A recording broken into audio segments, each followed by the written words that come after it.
proof that you should always focus on God. Trying to help me understand the book of Job, said, do you notice how after Job says all these terrible prayers, because a lot of Job's prayers are very similar to this. He's always saying terrible things to God.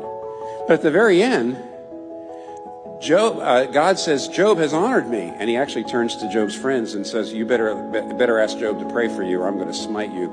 Job has honored me and you have not. And the Old Testament professor said, why in the world, after all those terrible prayers, would God say, Job honored me? And he says, the answer is, they were prayers. You see, Job was being angry and he was complaining and he was being angry, but he was being angry and complaining to God. He never walked away from God.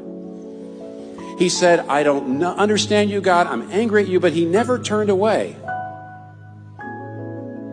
He stayed with God when he was getting nothing out of it, which means in the end, Satan was defeated.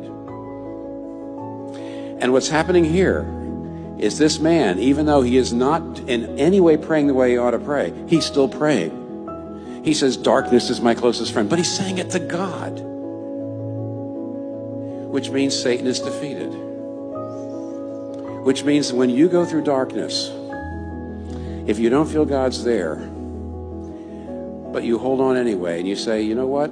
You're God and I'm not.